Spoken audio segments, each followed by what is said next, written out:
Hello बच्चों, कैसे हैं आप सभी। मेरा नाम रुचि वशिष्ठ है और मैं आपकी हिस्ट्री, आर्ट एंड कल्चर और करंट अफेयर्स की फैकल्टी हूँ। आज मेरे साथ 20 से 30 मिनट के लिए चलो ये सीखते हैं कि राइट बिगनिंग कैसे करते हैं हिस्ट्री सब्जेक्ट की अगर हम बात करें। क्योंकि देखिए, बहुत सारे लोग फेल लाइफ में इसलिए नहीं होते हैं कि उन्होंने कुछ गलत सही राइट अप्रोच नहीं रखा या उन्होंने कंसिस्टेंसी नहीं दिखाई। कई बार कई लोग इसलिए फेल हो जाते हैं कि उनकी बिगनिंग ठीक नहीं है। और एक राइट फाउंडेशन राइट बिगनिंग से होती है। और ये इस बात से मुझे एक कोट याद आता है एरिस्टोटल का, and he said that well begun is half done. मतलब अगर आपने शुरुआत सही की है तो आपका आधा काम पूरा हो जाता है। तो हिस्ट्री अगर सब्जेक्ट की मैं बात करूं तो सही शुरुआत क्या है, सही शुरुआत कैसे करें कि आपका आधा काम सही शुरुआत में ही कंप्लीट हो जाए। तो चलो मैं आपको बताती हूँ कि अगले 20-30 मिनट में हम ऐसा क्या समझेंगे कि आपकी शुरुआत जो है हिस्ट्री की, जो बिगिनिंग जिसको बोलते हैं हिस्ट्री में, वो आपकी एकदम बिल्कुल सही तरीके से सेट हो जाए। तो जब आप हिस्ट्री पढ़ना शुरू करते हैं, ठीक है, स्पेशली जब बच्चे मुझसे बात करने आते हैं कि मैम हिस्ट्री में फैक्ट्स हैं, किंग्स के नाम हैं, डायनेस्टी हैं, रट रट के हालत खराब हो जाती है। मैं बोलती हूँ कि रटना है, ठीक है, यूपीएससी की डिमांड है, आपको फैक्ट्स, डेटा, फिगर्स याद नहीं है तो आप अच्छे आंसर्स नहीं लिख सकते हैं। लेकिन उन फैक्ट्स, डेटा, फिगर्स को दिमाग में अच्छे से आपके लॉन्ग टाइम के लिए रन करें और आप उसको रिकॉल करके अच्छे आंसर्स लिख सकें, राइट आंसर पे आप टिक कर सकें। इसका एक सबसे सबसे अच्छा तरीका होता है कि उसको अच्छे से क्रोनोलॉजिकली दिमाग में फिट करो, और स्पेशली ये अप्लाई होता है हिस्ट्री में। तो सबसे पहली चीज क्या है कि हम कैसी बेस्ट बिगिनिंग करते हैं हिस्ट्री में। तो सबसे पहली चीज जो आप एकदम बिल्कुल क्लैरिटी के साथ अपनी क्लियर कर लीजिए, और बच्चों को हमेशा प्रॉब्लम रहती है कि मैम क्या पढ़ें, हिस्ट्री का सोर्स बेस्ट क्या है। तो मैं यही बताती हूँ कि सबसे पहले अपने सोर्स फाइनल कर लो, और मैं आपको बताऊंगी कि हिस्ट्री में आप बेस्ट सोर्स क्या हो सकता है जिसको आप पढ़ सकते हो। दूसरा है अंडरस्टैंडिंग द सिलेबस। अगर आप अंडरस्टैंड कर गए सिलेबस को, आपने अगर सिलेबस को अच्छे से अंडरस्टैंड कर लिया, तो आपका समझ लो हिस्ट्री की अंडरस्टैंडिंग हाफ डन हो गई है, ठीक है। काफी काम कंप्लीट हो जाता है अगर आप हिस्ट्री के सिलेबस को डी कोड कर लेते हो, और हम डी कोड करेंगे इस क्लास में। इतने अच्छे से मैं आपको हिस्ट्री, जो एंशिएंट इंडियन हिस्ट्री का सिलेबस है, उसको मैंने क्लस्टर्स में डिवाइड कर दिया, और जब वो क्लस्टर्स आपके दिमाग में बैठ जाएंगे तो आपको क्रोनोलॉजी अपने दिमाग में सेट करने में बहुत ईजी हो जाएगा। थर्ड चीज जो मैं आपको समझाऊंगी वो है approach, method to study ancient Indian history. देखो बच्चों, दुनिया में अलग अलग तरह के लॉक्स हैं, उनके अलग अलग अपने अपने कीज हैं।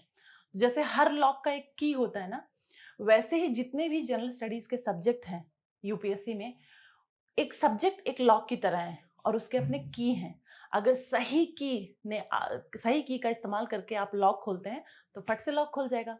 उसी तरीके से जनरल स्टडीज में जो हिस्ट्री है, एंड आज हम एंशिएंट इंडियन हिस्ट्री की बात करें, तो एंशिएंट इंडियन हिस्ट्री भी एक सब्जेक्ट एक लॉक की तरह है। उसका एक की है जिसको मैं बोलती हूँ टूल्स, और जिसको मैं बोलती हूँ मेथड्स।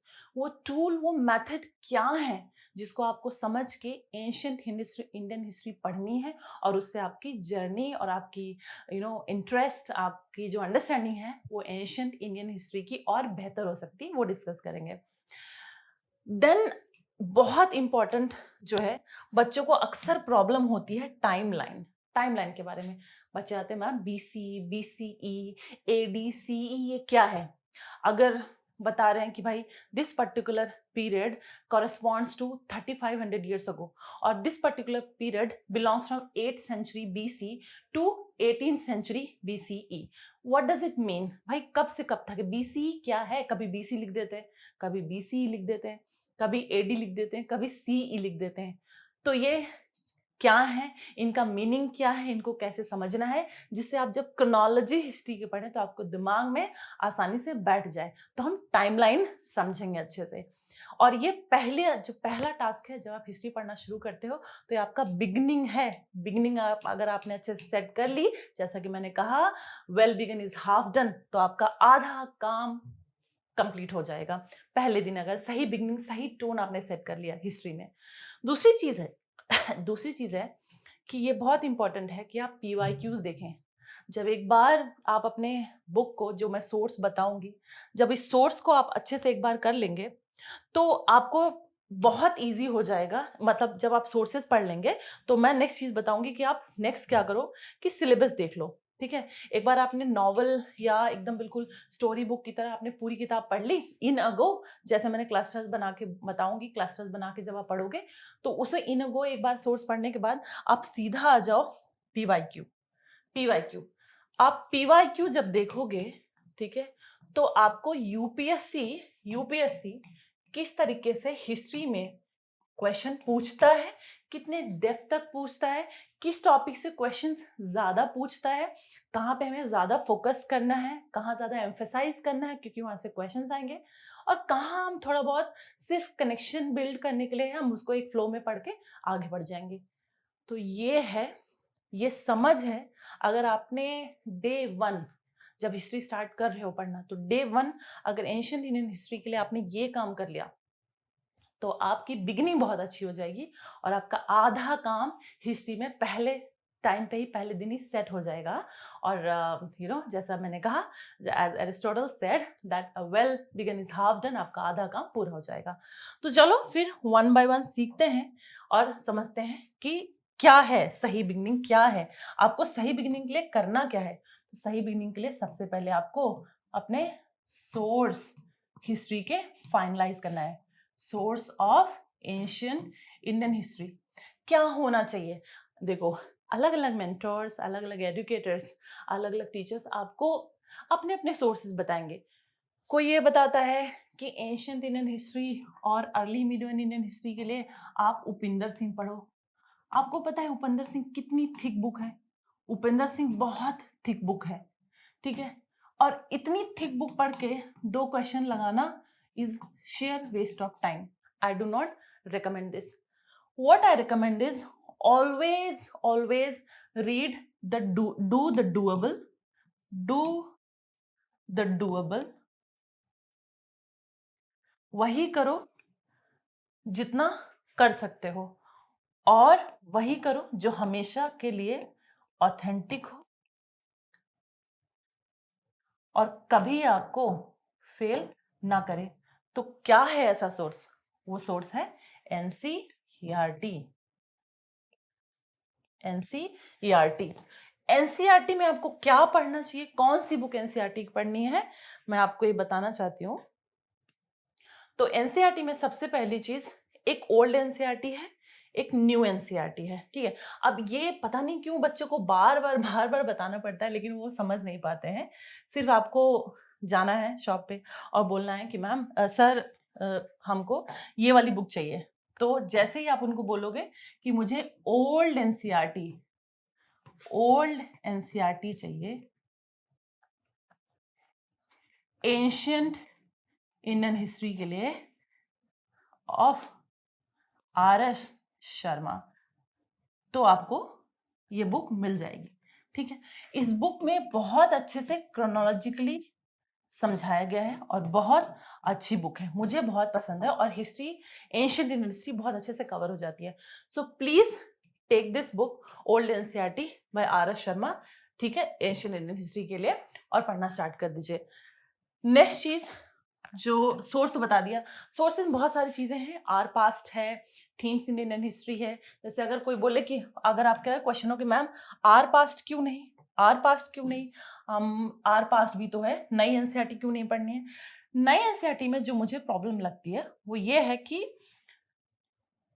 जैसे ये है books, let me write the name, are past 1 2 3 है, ठीक है, और थीम्स हैं, थीम्स इन इंडियन हिस्ट्री है, ठीक है, 1 2 3 है।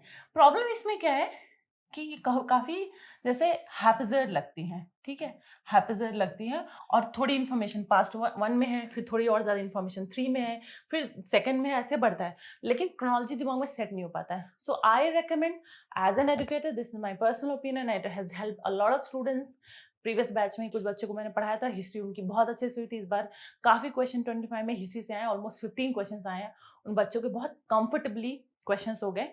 उनको मैंने यही सजेस्ट किया था कि आप ओल्ड एनसीईआरटी पढ़िए। ओल्ड एनसीईआरटी के साथ साथ आप जो है पीवाईक्यूज करते जाइए, आपका सारा काम हो जाएगा, ठीक है। So next thing is understanding syllabus. आपने सोर्स समझ लिया कि सोर्स क्या करना है, और please stick to one source, not many. Do the doable and do it consistently. That is what makes us successful in UPSC examination. ज्यादा मत पढ़ना, लेकिन जो पढ़ना, सही पढ़ना, और कई बार एक ही सोर्स को कई बार रिवाइज करना. rather than reading 2 3 4 sources one time, read one source multiple times. This is the key of success in UPSC. So understanding the syllabus, मैंने बताया था कि अगर बिगिनिंग सही है तो आपका आधा काम हो जाता है. तो बिगिनिंग में जो सेकंड पॉइंट है जो आपको सही रखना है बिगिनिंग, वो है अंडरस्टैंडिंग द सिलेबस. तो पूरी एनसीईआरटी को आपको कुछ पार्ट्स में डिवाइड कर लेना, पूरी पूरी सिलेबस को. तो अगर आप ancient Indian history RS Sharma खोलेंगे तो आपका जो पहला चैप्टर होगा, पहला दूसरा तीसरा चैप्टर, पहला दूसरा तीसरा चैप्टर में पहला है importance of ancient Indian history, second है modern historians of ancient India, third है types of sources and historical construction. ये पहला 3 चैप्टर है जिसको मैं क्लस्टर 1 में रखती हूँ. क्लस्टर 1 में अगर देखो हिस्ट्री की इंपॉर्टेंस क्या है, यूपीएससी कभी क्वेश्चन नहीं पूछेगा, ठीक है, पूछ भी सकता है बट अभी तक पूछा नहीं है. उसके बाद modern historians of ancient India, historians पूछता है, ठीक है, कि दिस हिस्टोरियन दैट हिस्टोरियन. और उसके बाद आपका सबसे इंपॉर्टेंट जो चैप्टर है यहाँ पे, जो आप मिस नहीं कर सकते, वो types of sources and historical construction. मतलब क्या सोर्सेज हैं हिस्ट्री को पढ़ने के लिए और किस तरीके से हिस्ट्री को कॉन्स्ट्रक्ट कर सकते हैं इन सोर्सेज से. तो कुछ लिटरेचर हैं, ठीक है, टाइप्स ऑफ एडिक्स वगैरह, जो अशोकन एडिक्स एंड इंस्क्रिप्शंस हैं, पूछता है. लिटरेरी सोर्सेज में लिटरेरी सोर्सेज हैं, तो लिटरेरी सोर्सेज में किस ऑथर ने क्या लिखा हुआ है, किस हिस्टोरियन ने क्या लिखा हुआ है, इन सब से हिस्ट्री को जैसे से कॉन्स्ट्रक्ट किया गया है. This chapter talks about that and UPSC में क्वेश्चन आता है. Next important cluster, geographical setting, chapter 4 5 geographical settings मिलेगा. और मैं आपको ये बता दूं कि ज्योग्राफिकल सेटिंग पे यूपीएससी ने 10 मार्क का क्वेश्चन पूछ लिया है. तो सिर्फ 2 पेज या 3 पेज का राइटअप है एनसीईआरटी RS शर्मा में, और उस पर 10 नंबर का क्वेश्चन सीधा उससे पूछा गया है. और क्वेश्चन क्या था कि जो यूनिक ज्योग्राफिकल सेटिंग है इंडियन सबकॉन्टिनेंट की, ठीक है, उससे पैरेलल, उससे रिलेट करते हुए कैसे सिविलाइजेशन की ग्रोथ हुई, कैसे कैसे सिविलाइजेशन ग्रोथ हुआ, because Indian subcontinent has a particular specific type of geographical settings. अब ज्योग्राफिकल सेटिंग्स में क्या क्या आता है, rivers, coasts, Himalayas, plateaus, mountain ranges etcetera, how they help particular civilization to grow in particular direction. That has been talked about in this particular chapter, and this particular chapter has given us a direct question in UPSC 10 marker का. और I feel again UPSC can repeat question in mains from this particular topic. ठीक है. Next is your cluster, जो है cluster 3, जहाँ से mostly जब अगर आप कोचिंग में जाते हैं, इंस्टीट्यूट में जाते हैं, तो मोस्टली टीचर यहाँ से स्टार्ट करता है, स्टोन एज से. लेकिन मेरा मानना है कि हिस्ट्री जो है कोई ऐसा कोई इंडिपेंडेंट इवेंट नहीं है कि कुछ भी एक राजा आया, एक राजा ने एक राजा को मार दिया और बस एक डायनेस्टी आ गई, या एक किंगडम आ गया, मौर्यन आ गए, गुप्ताज आ गए, महाजनपदा से मगधा कैसे आ गया. कोई इंडिपेंडेंट इवेंट नहीं था, उसके पीछे बहुत सारे रीजंस थे, कारण थे, जिसकी वजह से एक डायनेस्टी आती है, दूसरी डायनेस्टी फिर उसको रिप्लेस करती है, फिर तीसरी डायनेस्टी उसको रिप्लेस करती है, एक किंगडम से दूसरा किंगडम आता है. क्यों आता है? क्योंकि there are changes in certain things. And what are those changes? Those changes are the unique geography, climate, and economic sources that grow. तो इकोनॉमिक सोर्सेज, अगर ज्योग्राफिकल सेटिंग्स आपने नहीं पढ़ी, इंडियन सबकॉन्टिनेंट की ज्योग्राफी, जो ज्योग्राफिकल सेटिंग है कि India subcontinent tropical zone में आता है, ट्रॉपिकल जोन में वेदर कैसा है, उस वेदर की वजह से क्या क्या वहाँ पे किस तरीके की ग्रोथ पाई जाती है फौना एंड फ्लोरा में, उस फौना एंड फ्लोरा का इस्तेमाल करके ह्यूमन अपने फूड गैदरिंग, फूड प्रोड्यूसिंग है, फूड क्या क्या फूड प्रोड्यूस कर सकते हैं, वो कैसा क्लाइमेट है, तो उनकी लाइफस्टाइल शेप होती है. जैसे जैसे मिनरल्स उनको पता चलता है, उससे उन मिनरल्स का यूज़ करना वो सीखते हैं, और ऐसे ऐसे धीरे धीरे एडवांसमेंट होता है. पहले लोग पत्थर यूज़ करना शुरू किए, कि पत्थरों को यूज़ करके उन्होंने टूल्स एंड इम्प्लीमेंट्स बनाए. फिर उसके बाद उनको कॉपर का पता चला, फिर उन्होंने ब्रॉन्ज बनाया, फिर उन्होंने आयरन का पता चला तो आयरन इम्प्लीमेंट्स बनाए, और धीरे धीरे इकोनॉमी एडवांस हुई तो उनकी सोसाइटी एडवांस हुई. उसी हिसाब से पैरेलली क्या हुआ, पॉलिटिकल एडवांसमेंट भी हुए. तो अगर ज्योग्राफिकल सेटिंग्स नहीं समझ में आया कि इंडियन सबकॉन्टिनेंट की एक क्या स्पेसिफिक कैरेक्टरिस्टिक्स है ज्योग्राफिकल सेटिंग्स की, अगर वो नहीं समझ में आया तो आप ये कैसे समझोगे कि स्टोन एज के बाद, अगर स्टोन एज में पैलेलिथिक, मेसोलिथिक, नियोलिथिक कल्चर है, देन चालकोलिथिक है, उसके बाद हड़प्पन सिविलाइजेशन है, हड़प्पन के बाद वैदिक सिविलाइजेशन है, ये क्यों आ रहा है? क्यों एक सोसाइटी दूसरी सोसाइटी तीसरी सोसाइटी, क्यों एक के बाद दूसरी, दूसरी बार तीसरी सोसाइटी आ रही है? अगर ज्योग्राफिकल सेटिंग्स पता ही नहीं है तो मुझे लगता है कि इसको समझना ठीक नहीं है। और मोस्टली इंस्टीट्यूट्स में क्या करते हैं, सबसे पहले स्टोन एज पढ़ाना शुरू करते हैं। अरे भाई, स्टोन एज कहाँ आया, कैसे आया, उसका रीजन क्या था, ये तो पता होना चाहिए। इसलिए मेरा मानना है कि पहले के 3 चैप्टर्स पहले पढ़ना चाहिए, ठीक है। उसके बाद स्टोन एज के बाद आपका चालकोलिथिक एज आ जाता है। अभी एक चीज नोट करो कि अभी वर्ड सिविलाइजेशन का यूज नहीं हुआ है, अभी स्टोन एज बोल रहे हैं। स्टोन एज में क्या क्या है? स्टोन एज में आपका है पैलियोलिथिक, पैलियोलिथिक, मेसोलिथिक, नियोलिथिक, उसके बाद आपका आता है चालकोलिथिक, ठीक है। अभी पीरियड बोल रहे हैं, एज बोल रहे हैं। There is no yet use of civilization, ठीक है। तो इसलिए मैंने इसको इन चैप्टर्स को क्लस्टर 3 में रखा हुआ है। जो नेक्स्ट क्लस्टर है सिलेबस को जो डिवाइड किया है, जो मैंने समझाने के लिए स्टूडेंट्स को डिवाइड किया है, वो है क्लस्टर 4। अब ये है हड़प्पन सिविलाइजेशन। आप प्लीज नोट डाउन कि सबसे पहले वर्ड सिविलाइजेशन का use Indus valley civilization, Harappan period को बोला जा रहा है। अब सिविलाइजेशन पहली बार क्यों यूज वर्ड हो रहा है? तो सिविलाइजेशन का मतलब क्या है? What do you mean by the word civilization? Why do you say that a particular period has got civilized, और इसको सिविलाइजेशन क्यों बोलते हैं? तो सिविलाइजेशन के कुछ कैरेक्टरिस्टिक्स होते हैं, ठीक है। तो ये कैरेक्टरिस्टिक्स देखते हैं, थोड़ा समझ लो। तो सिलेबस को समझते समझते उसके जो कीवर्ड्स है ना, उन कीवर्ड्स को समझ जाओगे तो आपको पढ़ने में इजी हो जाएगा। तो सिविलाइजेशन का मतलब क्या होता है? तो किसी सोसाइटी, किसी पीरियड या किसी जो हिस्टोरिकल पीरियड है, उसके कुछ कैरेक्टरिस्टिक्स देख के हम कह सकते हैं, या हम कह सकते हैं कि ये सिविलाइजेशन है, या ये सिविलाइज्ड या सिविलाइजेशन बिगन हुई। तो क्या है? Advance urban settlement. तो बताइए, क्या हड़प्पन सिविलाइजेशन में एडवांस अर्बन सेटलमेंट था? बिल्कुल था। देन उसके बाद आपका आता है टेक्नोलॉजिकल, टेक्नोलॉजिकल एडवांसमेंट। बिल्कुल टेक्नोलॉजिकल एडवांसमेंट था।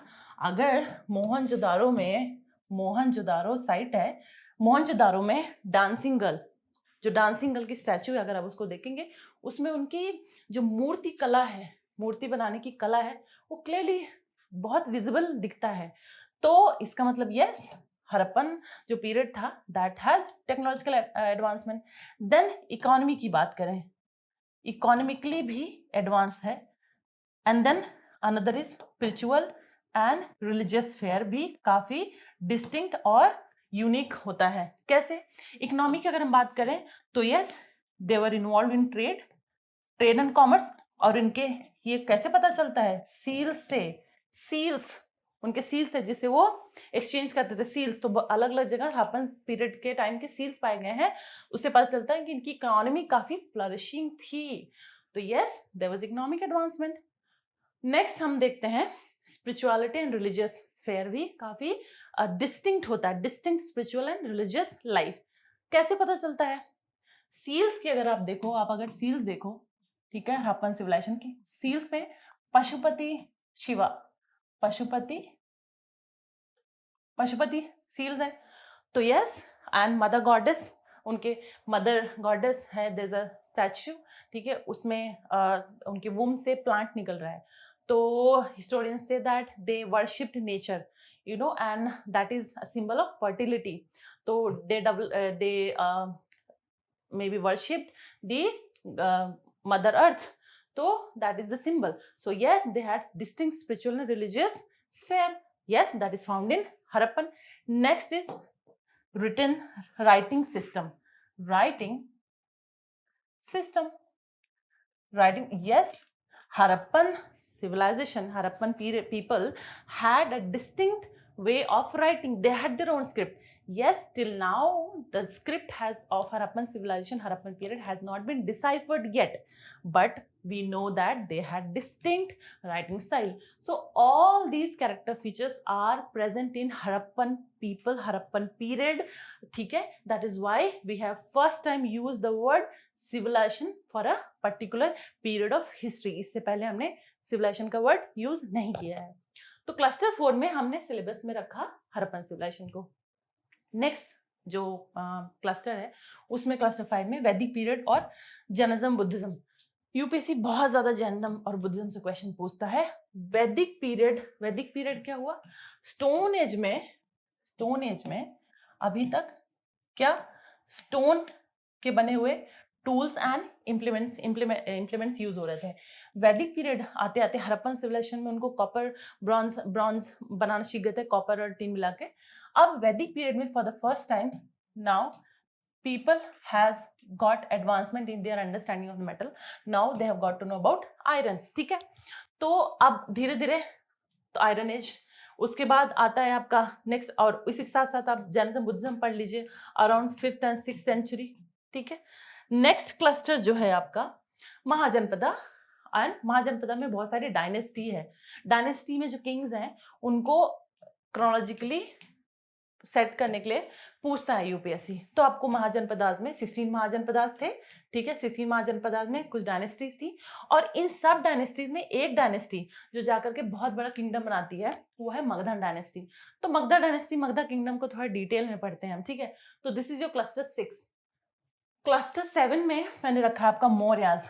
तो जब डिक्लाइन होता है नंदा डायनेस्टी का, ठीक है, नंदा डायनेस्टी का धनानंद के बाद, तब मौर्यन पीरियड स्टार्ट होता है. इनके मेंटोर कौन थे? कौटिल्य. बाय द वे, मैं आप लोग को कभी कभी लगता हो कि मैम हिस्ट्री तो फिर भी बोरिंग लगता है, किंग अभी तो मैंने किसी किंगडम किसी फैक्ट कुछ का नाम नहीं बताया. तो फिर भी बच्चों की ये शिकायत होती है कि मैम हिस्ट्री में फैक्ट्स और किंग्स एंड किंगडम्स ये नाम पढ़ पढ़ के ना बोर हो जाते हैं. स्टोरी से कनेक्ट करो, सब याद रहेगा, और वही चीज़ इजी कराया जाएगा जेन स्टडी में, बिकॉज जेन स्टडी का टैगलाइन ही है मेकिंग द एजुकेशन इमेजिनेटिव. तो कौटिल्य मेंटोर थे. ठीक है, तो through that Mauryan kingdom was established with his help, with his mentorship. तो हिस्ट्री क्यों पढ़नी चाहिए? हिस्ट्री सिर्फ इसलिए नहीं है कि यूपीएससी में पूछा जाता है. हिस्ट्री इतना महत्वपूर्ण है, हिस्ट्री की इतनी ज्यादा इंपॉर्टेंस है कि कौटिल्य ने कहा कि a king should devote some of the time in his day to read history. इतिहास को पढ़ना चाहिए. इतिहास को पढ़ने से ये समझ में आता है कि क्या हमारे पास्ट में हुआ, क्या उसका कनेक्शन है हमारे प्रेजेंट से, और फ्यूचर में क्या हो सकता है. गलतियां क्या की, गलतियों को सुधारना, और कल्चर और रिलीजन, जो वे ऑफ लाइफ थी, सोसाइटी थी, इकोनॉमी थी, how it advance from one two another, how it change from one two another, what was there which is still here, and what was there which we have not carried forward, why we did not carry forward.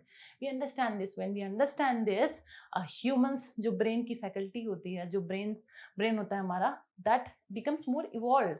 ठीक है, तो even Kautilya भी ये लिखते हैं, ये कहते हैं, ये सजेशन देते हैं किंग्स को कि king should devote an important portion of his day, a substantial portion of his day to read and understand history. इसलिए भाई राजाओं को भी ये सजेशन दिया था. तो मैं टीचर हूँ, टीचर सजेशन दे रही हूँ, हिस्ट्री इंटरेस्ट से पढ़िए, बहुत मजा आता है, बहुत अच्छा लगता है. ठीक है, तो पोस्ट मौर्यज में पढ़ लेना. उसके बाद जो नेक्स्ट क्लस्टर है क्लस्टर 8. अब क्लस्टर 8 में जो मौर्यन पोस्ट मॉडर्न से पहले ही इन्वेजन्स हैं, लेकिन मैंने बोला मॉडर्न पोस्ट मॉडर्न पहले पढ़ लो. उसके बाद कुछ इन्वेजन्स हुए हैं, ईरानियन इन्वेजन्स एंड मैकेडोनियन इन्वेजन्स. तो जब बाहर से इन्वेडर्स आए इंडिया में, ठीक है, following the routes from the passes of Himalayas, geographical setting में पढ़ोगे, तो जब आप मेरे घर आओगे, जब मैं आपके घर जाऊंगी, जब आप पड़ोसियों से मिलोगे जुलोगे, ठीक है, आप आना जाना रहेगा, तो आप अपने आइडियाज शेयर करोगे, है ना, अपनी अंडरस्टैंडिंग लाइफ को शेयर करोगे, आप अपने एक्सपीरियंस शेयर करोगे. उससे सामने वाला भी आपसे सीखता है. आप जब सामने वाला आपसे कुछ शेयर करता है तो आप उसे सीखते हो। जिससे क्या होता है, आइडियाज का एक्सचेंज होता है, कल्चर का एक्सचेंज होता है। कभी कभी इससे एक कल्चर दूसरे कल्चर को इन्फ्लुएंस करता है। And change is not always bad, change is good. Then there was development of new cultures in India through these invasions. तो इन्वेडर्स को जब हिस्ट्री में हमें पढ़ाया जाता था बड़ा नेगेटिव नेगेटिव लगता, आ गए पता नहीं कहाँ से, आक्रमण कर दिया इंडिया पे। लेकिन invaders came, they got mixed up with the local people, and it gave rise to new cultures, then new kings, new dynasties.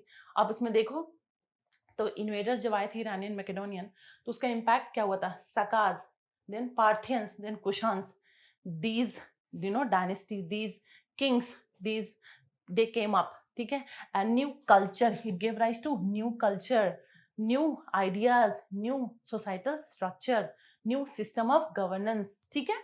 So next cluster that you're supposed to do is cluster 9, and यहाँ पे south India थोड़ा सा break है, अभी majorly north Indian पे focus कर रहा था हिस्ट्री, ठीक है।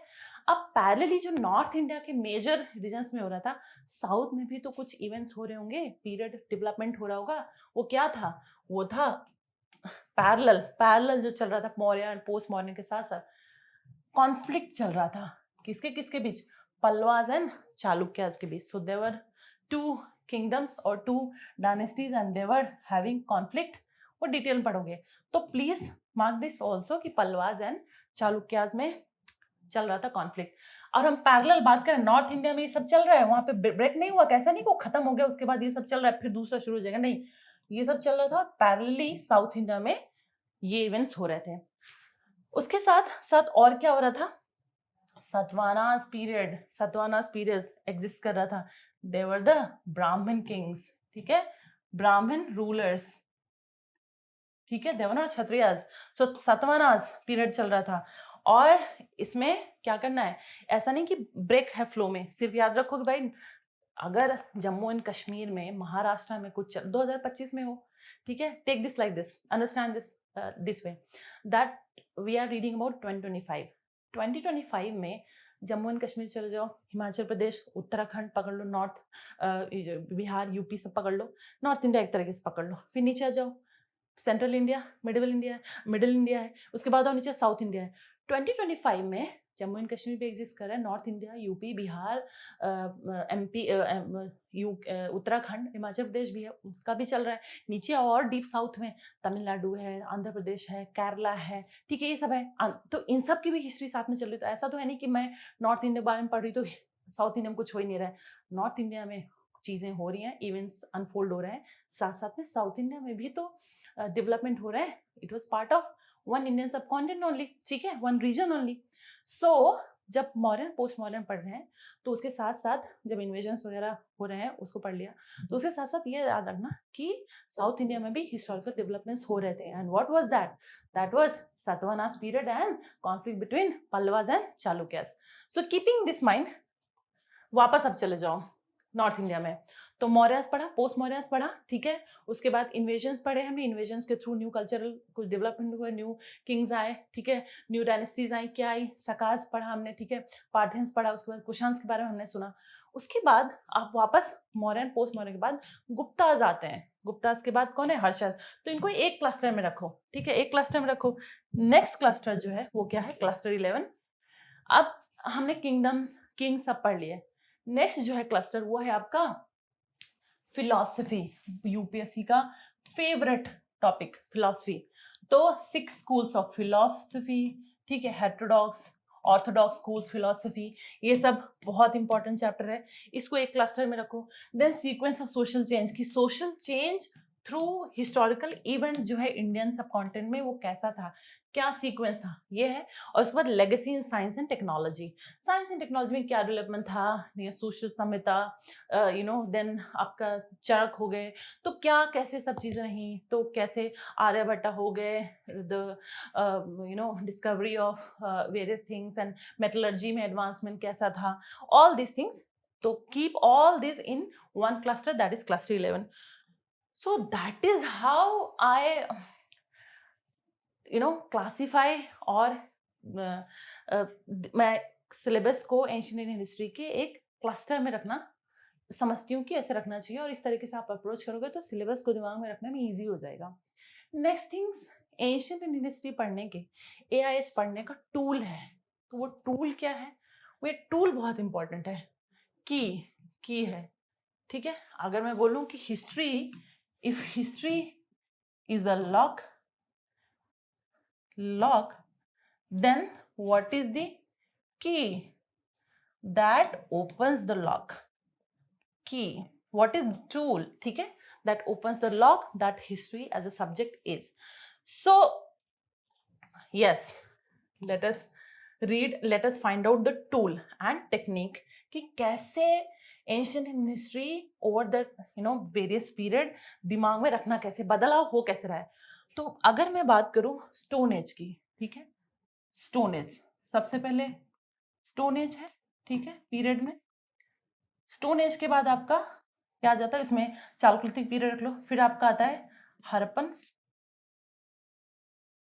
हड़प्पन, उसके बाद आपका आता है आयरन एज या वैदिक एज कर दो, वैदिक एज, ठीक है। उसके बाद आप आ जाओ, वैदिक एज के बाद सीधे आ जाते हैं महाजनपदास पे, ठीक है, महाजनपदास। उसके बाद आपका मगधन, उसके बाद आपका Mauryas and then comes your Guptas. अब ये तो मैंने अभी जो सिलेबस आपको डिटेल बताया उसका फास्ट एंड अप वर्जन है। मैं क्यों एक बार लिखी हूँ ये शॉर्ट में, क्योंकि हम फाइंड आउट करें टूल की क्या है। स्टोन एज, अभी तक हम स्टोन एज बोल रहे हैं, ठीक है, अभी तक हम बोल रहे हैं स्टोन एज, फिर हम बोल रहे हैं हड़प्पन सिविलाइजेशन, फिर हम वैदिक एज बोल रहे हैं। तो इसमें चेंज क्या हो रहा है, एक चीज जो कॉमन है, जो चेंज हो रही है और जो कि स्ट्राइकिंग फीचर है, और वो फीचर एक बेस है, और उसी में चेंजेस की वजह से सोसाइटी में चेंज हो रहा है, पीरियड में चेंज हो रहा है। क्या है? स्टोन एज के लोग, people of stone age who are using tools and implements. वो टूल्स एंड इम्प्लीमेंट किस चीज के बने थे? स्टोन के। और जैसे जैसे उस टूल एंड इम्प्लीमेंट में एडवांसमेंट हो रहा था, वैसे वैसे सोसाइटी भी एडवांस हो रही थी। तो शुरू के जो टूल्स थे, जो उनके ये पत्थर वत्थर यूज करते थे, वो बहुत बेसिक था। जैसे से इंसान का दिमाग बढ़ रहा था, वैसे वैसे वो उनके टूल्स और शार्प हो रहे थे और एडवांस हो रहे थे। तो स्टोन एज में पैलोलिथिक, मेसोलिथिक, नियोलिथिक, चालुक्लिथिक अगर हम देखेंगे तो पैलोलिथिक का सबसे बेसिक टूल था पत्थरों का बना हुआ। फिर मिडिवल, फिर मेसोलिथिक, नियोलिथिक, धीरे धीरे एडवांस होता है, ठीक है। उसके बाद हम आते हैं स्टोन एज के बाद हम आते हैं हड़प्पन सिविलाइजेशन में। हड़प्पन सिविलाइजेशन को हम दूसरे शब्दों में और क्या बोलते हैं? Bronze age. अब इनको कॉपर और टिन की जानकारी हो रखी थी, और इसकी स्मेल्टिंग करके एक साथ एक अलॉय बनाते थे जिसको ब्रॉन्ज बोलते थे, और इसलिए इसको ब्रॉन्ज। उसके बाद नेक्स्ट आता है वैदिक एज। वैदिक एज को आयरन एज भी बोलते हैं, ठीक, क्यों? क्योंकि वैदिक एज के बाद Mahajanapadas, by this time people of this period got to be aware of, got to have the knowledge of iron. So now they are using the iron metal to make tools. अब जैसे से advancement हो रहा था, जितने tools advance होते जाएंगे उतना उनकी इकोनॉमी भी साथ साथ में पहले फ्लरिश करेगी। पहले पत्थर था तो सबसे पहले उसे तोड़ ओड़ के, फोड़ फाड़ के कंदमूल वगैरह खाते थे, गुफाओं में रहते थे इंसान। फिर इसके बाद उनको धीरे धीरे और जब एडवांस में, जब आयरन का पता चल गया तो क्या करते थे? बड़े बड़े जंगलों को काट के बड़े बड़े जमीनें क्लियर करके खेती वेती करते थे, और अब फूड ग्रेन्स एडवांस लेवल का प्रोड्यूस करते थे। जब इकोनॉमी में चेंज होगा, पैसे जेब में आएंगे, तो फंडिंग किस चीज पे होगी? पॉलिटिकल सिस्टम में फंडिंग जाएगी, वहां पे पैसे यूज होंगे आर्मी खड़ी करने के लिए, जिससे राजा और एक्सपैंड करेगा अपनी टेरिटरी को, और ज्यादा टेरिटरी को अपने अंडर लाएगा by going and waging war. War करना और इजी हो गया था क्योंकि उनके पास एडवांस वेपन्स एंड टूल्स थे मेड अप ऑफ आयरन, ठीक है। तो जब इकोनॉमी में चेंज हो रहा है तो पॉलिटी में चेंज हो रहा है, पॉलिटी में चेंज हो रहा है तो सोसाइटी में चेंज हो रहा है। तो यही टूल है कि टूल क्या है, उसमें क्या बदलाव आ रहे हैं, कैसे कैसे लोगों की जानकारी बढ़ रही है, और इसी वजह से पीरियड्स भी चेंज हो रहा है, ठीक है। That is how goes up to Mauryan and Guptas, ठीक है। और जैसे जैसे इन इकोनॉमी, अगर इकोनॉमी बढ़ेगी तो अदर स्फेयर्स भी फ्लरिश होंगे, और जब इकोनॉमी डाउन होगी तो उस हिसाब से उस पीरियड की बहुत सारी ऐसे कैरेक्टरिस्टिक फीचर होंगे, जैसे कॉइन्स हो गया, ठीक है, बिल्डिंग्स हो गई, आर्ट एंड क्राफ्ट हो गया, उसमें भी गिराव दिखेगा उसकी क्वालिटी में। So this was to understand कि टूल क्या पढ़ना है। नेक्स्ट हिस्ट्री में जो आपको समझना चाहिए एंशिएंट इंडियन हिस्ट्री में, वो जैसे मैंने बोला था कि बीसी क्या है, एडी क्या है, बीसीई क्या है, सी क्या है। तो BCE, before Christ era, before Christian era, BCE, ठीक है, बीसीई। तो सबसे पहले बीसीई, सबसे पहले BC and then AD corresponding. तो BC before Christ, AD anno domini.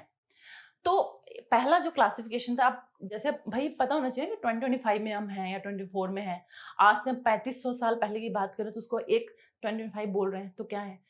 तो सबसे पहले हिस्टोरियंस ने यूज किया क्लास, जो टाइमलाइन थी वो उसके टर्म्स यूज किए, बिफोर क्राइस्ट, दूसरा था एनो डोमिनाई, ठीक है, before Christ and anno domini. So the first terms that were used were before Christ and Anno Domini. Anno Domini, A-N-N-O-D-O-M-I-N-I,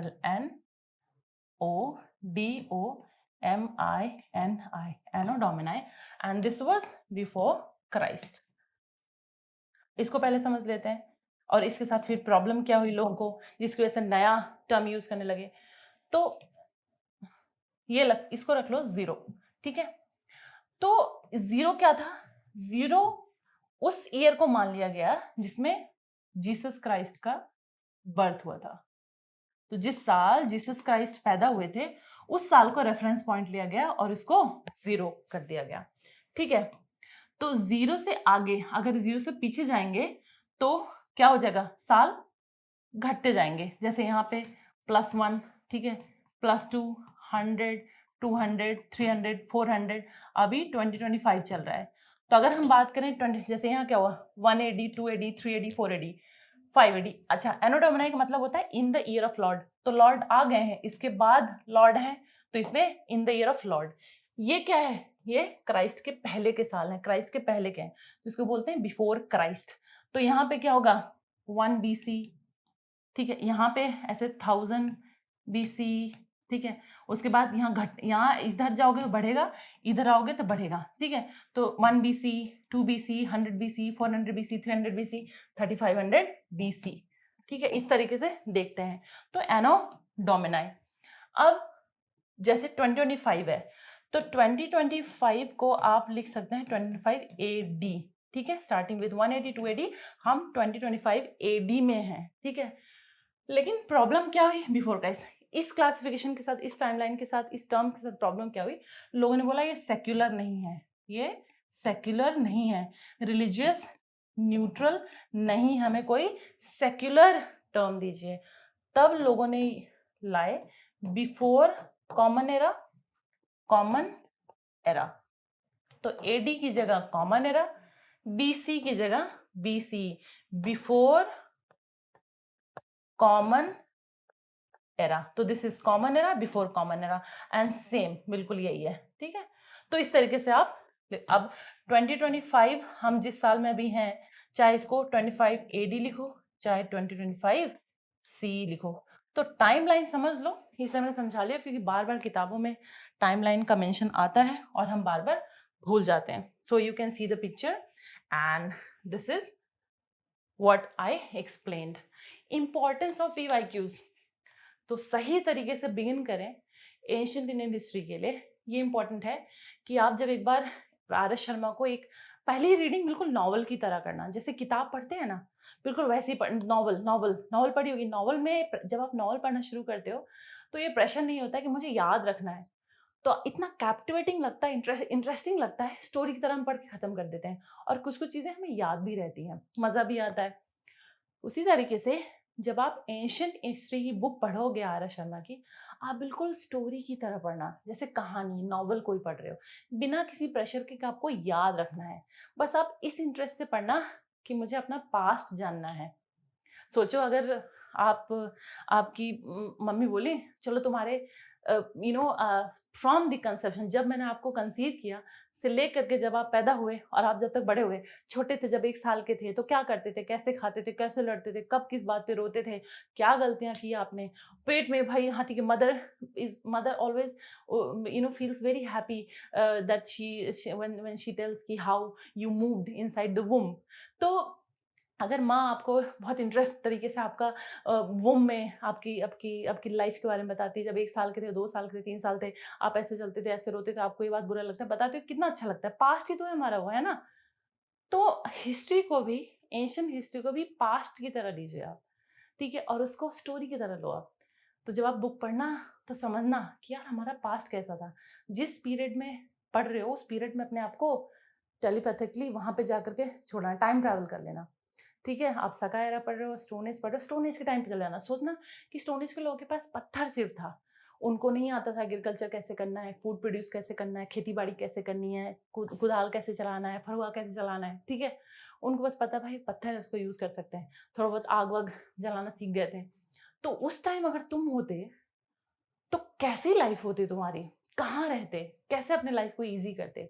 जब स्टोन एज में हो तो स्टोन एज में चले जाओ, जब चालकुलित में हो तो चालकुलित में चले जाओ, हड़प्पा में हो तो हड़प्पा में चले जाओ, और अपने आप को वहाँ पे टाइम ट्रैवल कर लो और सोचो आप वहाँ होते तो कैसा महसूस करते, राजा होते तो कैसा महसूस करते, प्रजा होते तो कैसा महसूस करते, व्यापारी होते तो कैसा महसूस करते।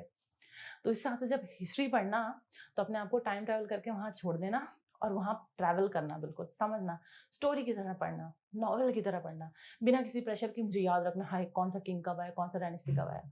जब ये पढ़ लेना तो पीवाईक्यूज खोलना यूपीएससी का, प्रीलिम्स और मेंस दोनों, देखना एंशियंट इंडियन हिस्ट्री से यूपीएससी ने क्वेश्चन कैसे पूछे हैं। तो उस क्वेश्चन से आपको डेप्थ एंड वेथ, यूपीएससी कहाँ तक कितना डीप में जाता है क्वेश्चन पूछने के लिए एंशियंट इंडियन हिस्ट्री से, तो आपको इंटरेस्टिंग लगने लगेगा, ठीक है।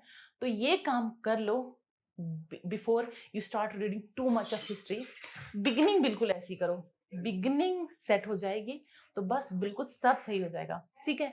So this is what I say, a right beginning for ancient Indian history as a student, and I would like to finish today's lecture by again reminding the quote that I began with, is that well begun is half done. Who said it? Aristotle. आपने सही शुरुआत करी है अगर, तो आपका आधा काम अपने आप पूरा हो जाता है सही शुरुआत से। तो सही शुरुआत करिए, और सही शुरुआत एंशियंट इंडियन हिस्ट्री की यहीं से है। तो अगले लेक्चर में मैं किसी एक टॉपिक को बहुत अच्छे से एक्सप्लेन करूँ जिसमें मैक्सिमम आपको प्रॉब्लम होती है। So I will see you in next lecture. I hope you can learn and understand how to begin rightly from this session. Have a good day, bye bye.